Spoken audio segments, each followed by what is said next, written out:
Good morning, students. Today we are going to start a new lesson called This is Geordie's Fawn. What is fawn?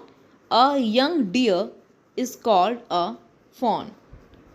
Often, instead of rushing to the doctor to treat a small cut or burn, we find quick and effective cures using things available at home.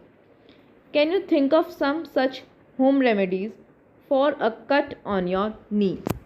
Students, you must have seen your mother or grandmother using home remedies to treat some minor issues. For example, for a cut on a knee, turmeric can be used. A burn on your arm, if you get a burn on your arm, aloe vera gel can be extracted and it can be applied on the area. It is a home remedy. A bee sting. You must have seen your mother or grandmother rubbing a lemon or a pickle on a spot where the bee has stung. So it is a home remedy. In this story, Geordie's father has been bitten by a rattlesnake.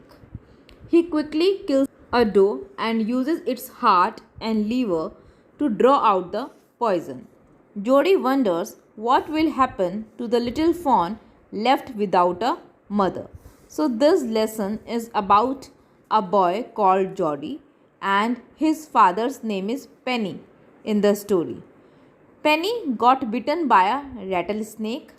So Geordie quickly kills a doe. A doe is a deer. He killed a deer and he uses its heart and liver to draw out the poison out of his father.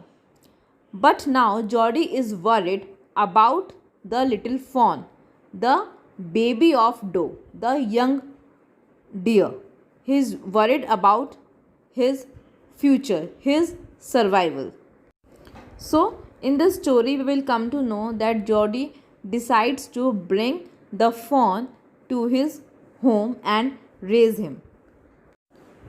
Geordie allowed his thoughts to drift back to the fawn. To drift back means to go back to. Geordie was constantly thinking about the fawn, about the young deer. He could not keep it out of his mind. He had held it in his dreams, in his arms. So Geordie was constantly thinking about the fawn whose mother they had killed. He slipped from the table and went to his father's bedside. Geordie went to his father's bedside because he was feeling very restless. He was thinking about the fawn. Penny lay at rest. Penny is the name of the father. Penny is the name of Geordie's father. Penny lay at rest means Penny was lying in a resting position. His eyes were open and clear, but the pupils were still dark and dilated. Dilated means they were larger in size, they were wide open. Geordie said, "How are you feeling, Pa?" "Just fine, son. Old Death has gone thieving elsewhere." "But wasn't it a close shave?"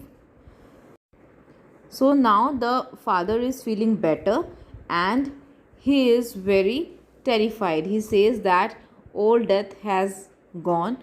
I have escaped from the death, but it was a close shave. It means it was a narrow escape. I was just going to die and it was impossible to be saved, but I managed.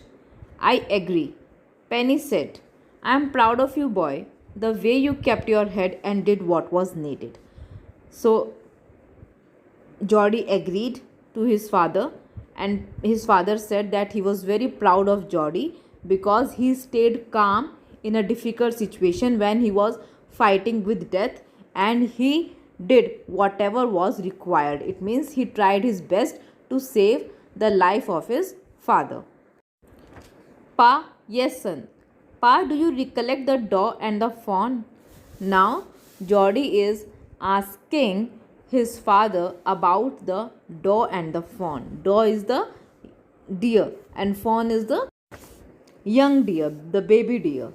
So now Geordie is emotionally disturbed as he is worried about the survival of the fawn. The fawn had been left alone as his mother had been killed by Geordie. Why she was killed? Because her liver and heart were used to extract to draw the poison out of Penny. I can never forget them. The poor dog saved me, that's certain.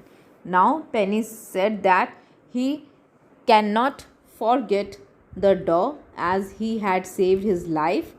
Pa the fawn may be out there yet. It might be hungry and very scared.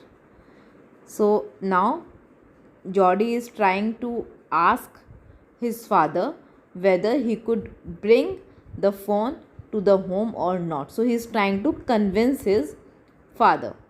I suppose so. Pa, I am a big boy now and don't need to drink milk. Why don't I go and see if I can find the fawn? Now Geordie is asking for the permission and bring it here and raise it. So Penny said, and bring it here, you want to bring the fawn to our home? Geordie replied, I want to raise it. Penny lay quiet, staring at the ceiling. Boy, you have got me hemmed in. Hemmed in means to caught in a situation where it is very difficult for the person to say no. Okay, it means it was very difficult for Penny to say no. He was forced to say yes. It won't take much to raise it, Pa. It will soon start eating leaves and acorns. It means it will not take so much efforts to raise it. Soon it will start eating leaves and small brown nuts. You are smarter than boys of your age. Penny replied that Geordie was smarter than boys of his age. We took its mother and it wasn't to blame. So now students, Geordie is trying to convince his father. He says that we took its mother and it wasn't to blame. He has no fault in it. So it is our responsibility, it is our duty to take care of him. Surely it seems ungrateful to leave it to starve. So it is very ungrateful, very unkind if we will leave it to starve, to be hungry. Son, I can't say no to you. I never thought I would live to see another day. So Penny finally agreed to bring the fawn to the home.